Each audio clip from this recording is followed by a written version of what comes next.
दोस्तों नमस्कार। उषा स्टडी में आपका स्वागत है। आइए आज हम पढ़ते हैं बौद्ध धर्म की संगीतियाँ।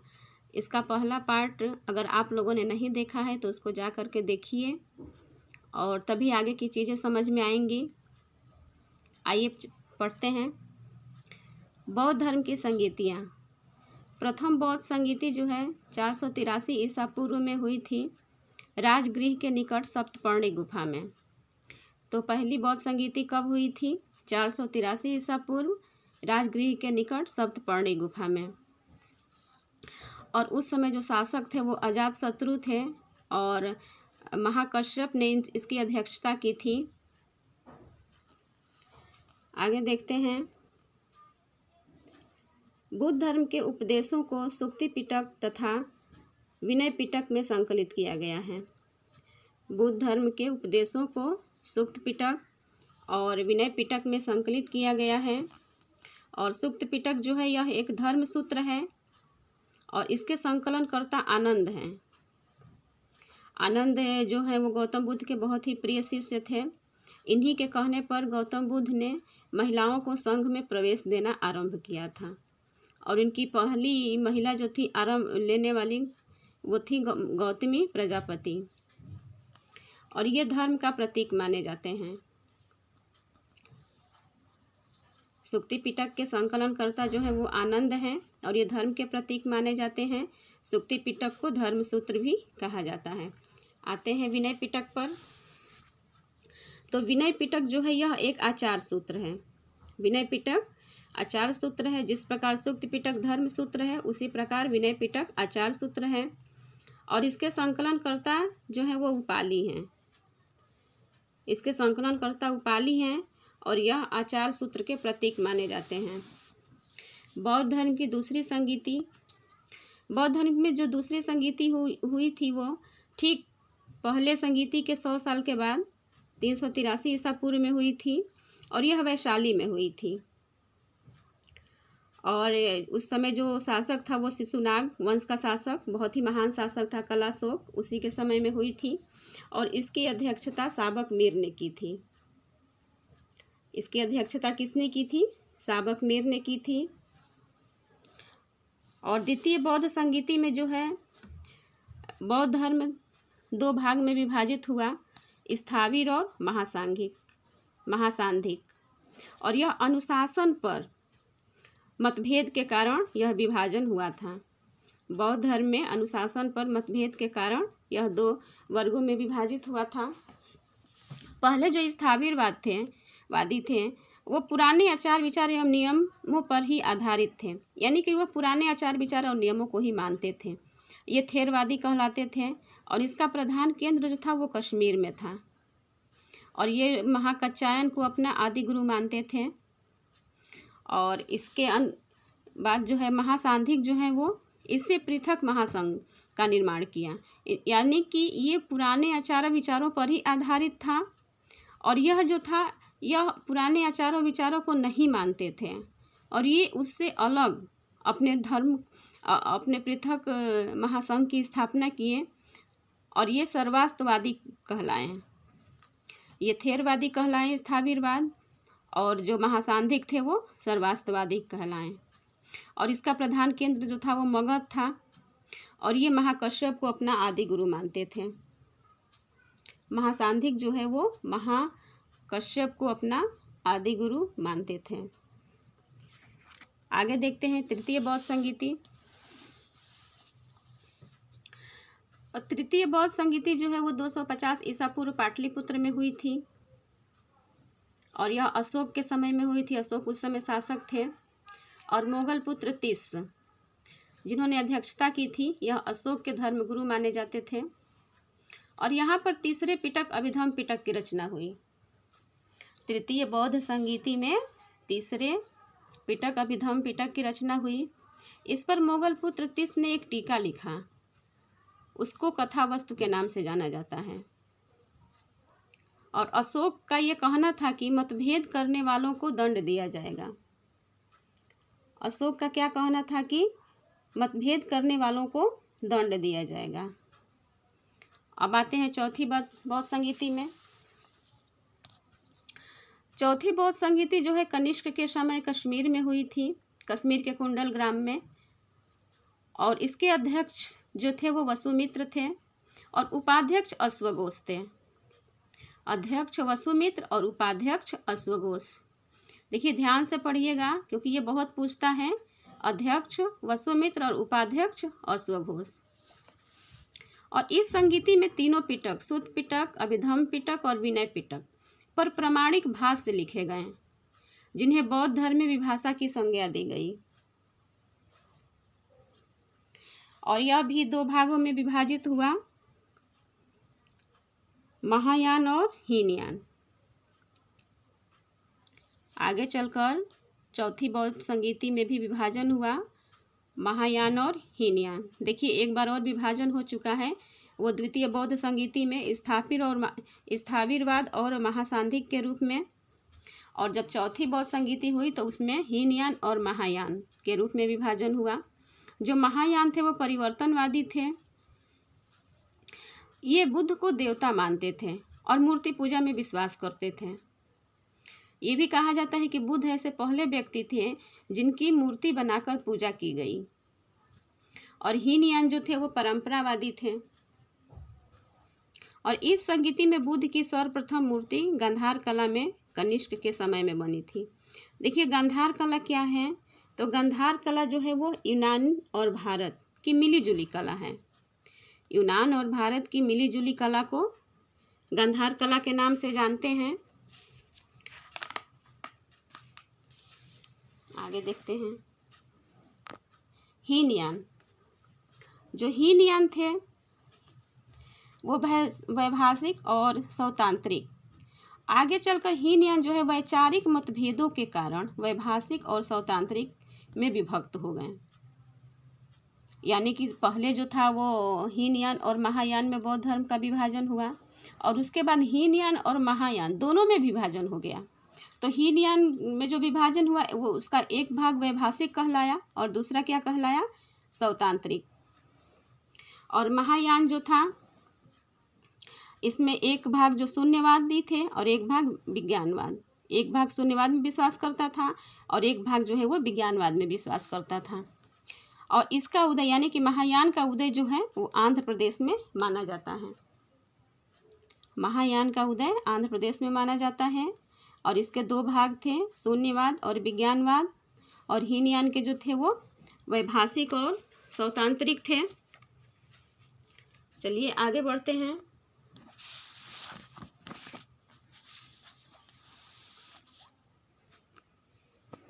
शून्यवाद को देखते हैं। शून्यवाद का अर्थ है अस्तित्व। शून्यवाद का क्या अर्थ है, अस्तित्व। और यह इनके जो जनक थे वो नागार्जुन थे। शून्यवाद के जनक जो थे क्या थे, वो नागार्जुन थे। और ये सापेक्षवादी थे। नागार्जुन सापेक्षवादी थे। और इनकी पुस्तक का नाम है माध्यमिकारिका। इनकी जो पुस्तक है उसका क्या नाम है, माध्यमिकारिका। और इन्हें भारत का आइंस्टीन भी कहा जाता है। और देखिए आगे चलते हैं। विज्ञानवाद। महायान दो भागों में विभाजित हुआ, हीनयान और विज्ञानवाद में, शून्यवाद और विज्ञानवाद। तो विज्ञानवाद जो थे वो विज्ञानवाद में विज्ञान का अर्थ मन है। विज्ञानवाद में विज्ञान का अर्थ जो है वो मन है। और यह सिद्धांत मन के साथ मन को ही मानता है, मतलब मन को सत्य मानता है और शेष संसार को यह असत्य मानता है। इसके जो अध्यक्ष थे, जनक थे, वे मैत्रेय नाथ को माना जाता है। और प्रचार असंग ने किया। देखिए ध्यान दीजिएगा इस बात पर, इसके जनक जो थे वो मैत्रेय नाथ को माना जाता है, लेकिन प्रचार इसका असंग ने किया था। इसको ध्यानपूर्वक देखिएगा। आगे देखते हैं वज्रयान। वज्रयान जो थे वो बौद्ध धर्म का तांत्रिक स्वरूप था और इसे बौद्ध धर्म का वाम मार्ग भी माना जाता था। बौद्ध धर्म का वाम मार्ग माना जाता था किसको, वज्रयान को। और इस संप्रदाय की इष्ट देवी एकमात्र तारा थी। इस संप्रदाय की इष्ट देवी जो थी वो तारा थी। चलिए आगे हम देखते हैं बौद्ध ग्रंथों के बारे में। आगे हम बौद्ध ग्रंथों के बारे में देखते हैं। तो बौद्ध ग्रंथ जो है वो मूल रूप में पाली भाषा और ब्राह्मी भाषा में लिखे गए। बौद्ध धर्म के मूल धर्म ग्रंथ जो हैं वो पाली और ब्राह्मी में लिखे गए। पहला है सूक्त पिटक। सूक्त पिटक के अंतर्गत दिग्घ निकाय, मध्यम निकाय, अंगुत्तर निकाय, संयुक्त निकाय और खुद्दक निकाय आते हैं।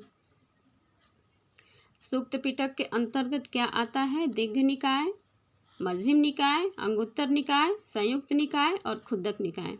देखिए आप लोग मेरे साथ साथ दोहराते रहिएगा, बोलते रहिएगा। इससे क्या होगा कि जल्दी आप लोगों को याद हो जाएगा। दिग्घ निकाय, मध्यम निकाय, अंगुत्तर निकाय, संयुक्त निकाय और खुद्दक निकाय। अब बढ़ते हैं दिग्घ निकाय की तरफ। तो दिग्घ निकाय जो है इसमें बुद्ध की शिक्षाओं का वर्णन है। दिग्घ निकाय में बुद्ध की शिक्षाओं का वर्णन है और इसमें 34 सूक्त हैं। इसमें 34 सूक्त हैं और इसमें जो सबसे महत्वपूर्ण है वो महापरिनिब्बन है। दिग्घ निकाय के 24 सूत्रों में जो है सबसे महत्वपूर्ण महापरिनिब्बन है। और देखिए ऐसे भी क्वेश्चन पूछता है कि दिग्घ निकाय क्या है, तो यह बुद्ध की शिक्षाओं का वर्णन है। इसमें जो एक एक लाइन जो लिखी, एक एक शब्द जो लिखे हैं, एक एक शब्द पे प्रश्न बनता है। तो इसको आप लोग बिल्कुल ध्यान पूर्वक पढ़िएगा, एक भी शब्द को स्किप मत होने दीजिएगा। आगे देखते हैं खुद्दक निकाय। खुद्दक निकाय क्या है? यह बौद्ध धर्म दर्शन से संबंधित है। खुद्दक निकाय बौद्ध धर्म दर्शन से संबंधित है, जिसमें 15 धर्म ग्रंथों का संकलन है। खुद्दक निकाय में 15 धर्म ग्रंथों का संकलन है, जिसमें सबसे महत्वपूर्ण जो है वो थेरी गाथा एवं जातक कथा को माना जाता है। खुद्दक निकाय में सबसे महत्वपूर्ण थेरी गाथा और जातक कथा को माना जाता है और इसमें 15 धर्म ग्रंथों का संकलन है खुद्दक निकाय। और जो जातक कथाएं हैं इसको पूर्व जन्म से संबंधित 550 कथाओं का संकलन है।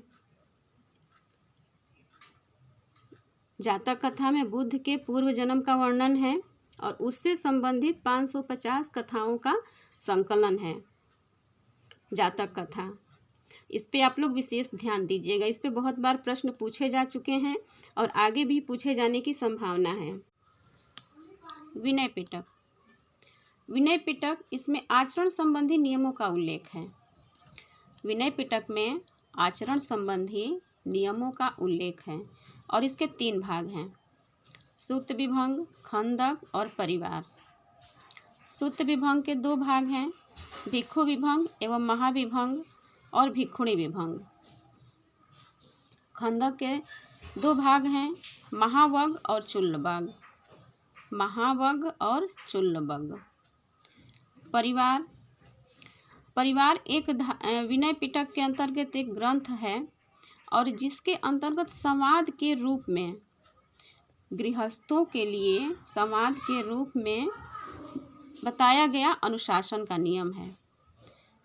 परिवार ग्रंथ के अंतर्गत गृहस्थों के लिए संवाद के रूप में अनुशासन का नियम बताया गया है। अब हम पढ़ेंगे पाली ग्रंथों के बारे में। तो पाली ग्रंथ में सबसे जो महत्वपूर्ण है वो है मिलिंद पन्हो और इसके अंतर्गत मिनांडर या मिलिंद तथा नागसेन के मध्य प्रश्नोत्तर को संकलित किया गया है। मिलिंद पन्हो का जो यह प्रथम शताब्दी ईसा पूर्व में लिखा गया था। मिलिंद पन्हो प्रथम शताब्दी ईसा पूर्व में लिखा गया था। अट्टकथा। अट्टकथा के अंतर्गत त्रिपिटकों पर पाली भाषा में लिखा गया महाभाष्य। त्रिपिटकों पर पाली भाषा में लिखा गया जो महाभाष्य है उसे अट्टकथाओं के नाम से जानते हैं। विशुद्ध मग। विशुद्ध मग जो है वो सबसे प्रमाणित धार्मिक ग्रंथ है, दार्शनिक ग्रंथ है। विशुद्ध मग सबसे ज़्यादा प्रमाणिक दार्शनिक ग्रंथ है। आगे है दीपवंश और महावंश। तो दीपवंश और महावंश के अंतर्गत गुप्त काल से संबंधित धार्मिक और सामाजिक इतिहास की जानकारी दी गई है।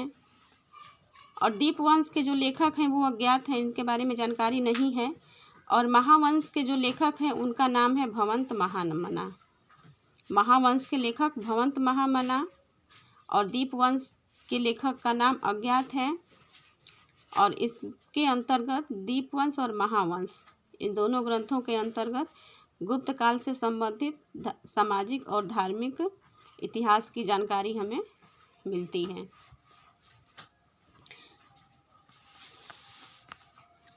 आगे देखते हैं संस्कृत ग्रंथ के बारे में। तो संस्कृत ग्रंथों में जो सबसे महत्वपूर्ण है वो है ललित विस्तार। इसका अंग्रेजी अनुवाद जो है वो लाइट ऑफ एशिया है।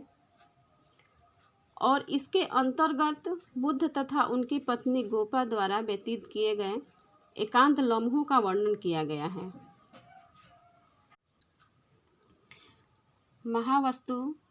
महावस्तु जो है वो बुद्ध के जीवन पर आधारित है। और दिव्यावदान एकमात्र ऐसा ग्रंथ है जिसमें पुष्यमित्र शुंग को मौर्य वंश का अंतिम शासक बताया गया है। और इसमें मौर्य और शुंग वंश के इतिहास की जानकारी मिलती है। अशोकावदान माला।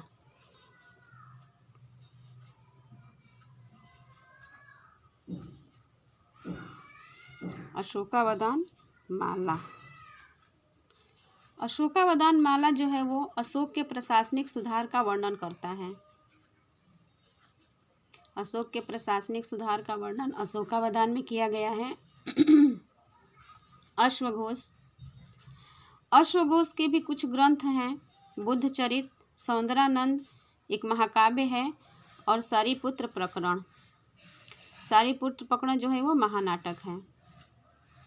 और बताया जाता है कि सौंदरानंद में जो सौंदरा है वह बुद्ध के भाई की पत्नी है और नंद उनके भाई हैं। सौंदरानंद में यह बताया गया है कि उनके सौंदरा जो है वो बुद्ध के भाई की पत्नी है और नंद जो है वो उनके भाई हैं। और इसकी जो गुफा चित्रकारी है अजंता गुफा में है। और इसे मरणासन राजकुमारी की गुफा के नाम से भी जाना जाता है। सौंदरानंद को मरणासन राजकुमारी की गुफा के नाम से भी जाना जाता है। और यह अजंता की चित्रकारी में है, अजंता की गुफा चित्रकारी में है। चलिए आगे बढ़ते हैं।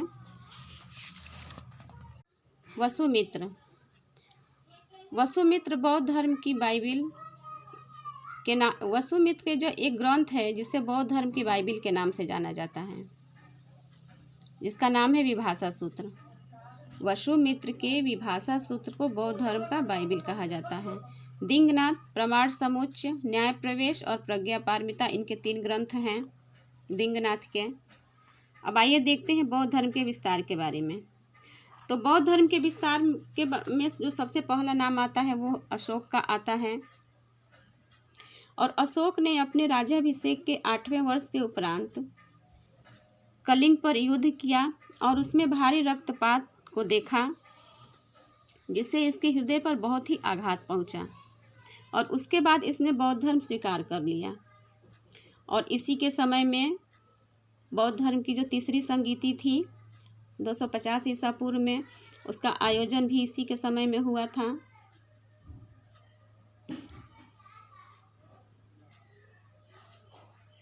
और इसने अपने पुत्र महेंद्र और संघमित्रा को श्रीलंका भेजा था बौद्ध धर्म के प्रचार के लिए। और उस बौद्ध के जो है संदेश और उनकी शिक्षाओं का भारत के पड़ोसी देशों में प्रचार करने के लिए एक प्रचारक मंडल भी भेजा था। और अशोक ही ऐसा व्यक्ति है जो बुद्ध के संदेशों को उसकी गुफाओं और मठों से निकालकर राष्ट्रीय धर्म बनाया। और अगला जो है नाम आता है वो कनिष्क का। अशोक के बाद जो दूसरा नाम कनिष्क का आता है, जिसने उनका संरक्षक किया था, प्रचारक मंडल, इसने भी प्रचार करने में बहुत ही अहम भूमिका निभाई थी। अब जो है वो अशोक, अश्वघोष, वसुमित्र और पार्श्व जो है ये कनिष्क के समकालीन माने जाते थे। और बुद्ध धर्म की पहली प्रतिमा जो है कनिष्क के शासनकाल में ही निर्मित की गई थी। और कनिष्क ने चीन, जापान और कोरिया में बौद्ध धर्म का विस्तार किया था, फैलाया था, इस बौद्ध धर्म में प्रचार किया था। और अंतिम महान संरक्षक जो है कन्नौज के पुष्यभूति या वर्धन वंश के नरेश हर्ष को माना जाता है। 606 ईस्वी से 647 ईस्वी तक रहे थे ये। चीनी यात्री ह्वेनसांग जो चीन से आया था और कन्नौज में रहा था। कन्नौज में इसने रहा और कन्नौज के बारे में इसने कहा था कि कन्नौज में हीनयान और महायान दोनों बौद्ध संप्रदायों के 100 विहार थे, जिसमें 10,000 बौद्ध भिक्षु निवास करते थे। चीनी यात्री ह्वेनसांग के अनुसार कन्नौज में हीनयान और महायान दोनों बौद्ध संप्रदायों के 100 विहार थे और जिसमें 10,000 बौद्ध भिक्षु निवास करते थे। पाल शासकों को बौद्ध धर्म का महान संरक्षक माना जाता है और बंगाल एवं बिहार के पूर्व मध्यकालीन भारत में ये आए थे। इसमें जो धर्मपाल थे, इन्होंने विक्रमशिला विश्वविद्यालय का निर्माण किया था और देवपाल ने जो है वो नालंदा महाविहार में कुछ ग्राम दान में दिए थे। सबसे विशाल मंदिर भारत में नहीं, बौद्ध धर्म की जो सबसे विशाल मंदिर है वो भारत में नहीं बल्कि इंडोनेशिया के बोरोबुदुर में है और इसका निर्माण 8वीं शताब्दी में हुआ था, जिसमें कि 436 चित्र उत्कीर्ण हैं।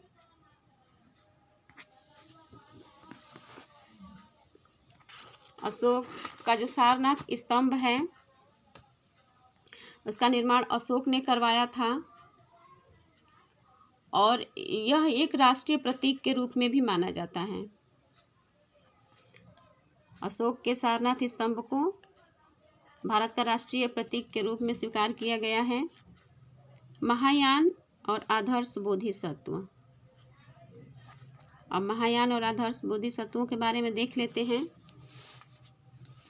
इसमें जो सबसे पहले आते हैं वो अवलोकितेश्वर आते हैं। इन्हें पद्मपाणि भी कहा जाता है और इनका जो सर्वप्रथम जो महान गुण है वो दया है। इन संप्रदायों का महान गुण जो है वो दया है और इन्हें पद्मपाणि के नाम से भी जाना जाता है। मंजूश्री, बुद्धि प्रखर करना और एक हाथ में खड़ग दूसरे हाथ में किताब इनका प्रमुख लक्षण है। मंजूश्री का जो लक्षण है, एक तो ये प्रखर बुद्धि करना और एक हाथ में खड़ग और दूसरे हाथ में किताब इसका प्रमुख लक्षण है। वज्रपाणि, हाथ में वज्र रखते हैं और पाप तथा असत के शत्रु हैं। मैत्रेय को भावी बोधिसत्व माना जाता है। भावी बोधिसत्व मैत्रेय को माना जाता है और क्षितिग्रह एक उत्पीड़क के रूप में है। अमिताभ संसार के अधिपति के रूप में माने जाते हैं और अष्टांगिक मार्ग का स्रोत जो है वो तैत्तिरीय उपनिषद को माना जाता है। महात्मा बुद्ध को अन्य नामों से भी जाना जाता है, जैसे बुद्ध, तथागत और शाक्य मुनि। ये महात्मा बुद्ध का ही अन्य नाम है। चंद्रगोमिन बौद्ध जगत में व्याकरणाचार्य के रूप में प्रसिद्ध हैं। बौद्ध जगत में व्याकरणाचार्य चंद्रगोमिन को माना जाता है और बुद्ध के पंचशील सिद्धांत का वर्णन उपनिषद में मिलता है। बुद्ध के पंचशील सिद्धांतों का वर्णन जो है वो उपनिषद में मिलता है, छांदोग्य उपनिषद में मिलता है। धन्यवाद। तो दोस्तों, आपको ये वीडियो कैसी लगी? अगर अच्छी लगी तो इसे लाइक करिए, शेयर करिए ताकि अधिक से अधिक लोगों तक पहुंच सके। और इसमें बहुत ही डीपली बताया गया है। बौद्ध धर्म के बारे में इसके 2 पार्ट हैं। इसका पहला पार्ट भी अगर आप लोगों ने नहीं पढ़ा है तो उसको पढ़ लीजिएगा। धन्यवाद।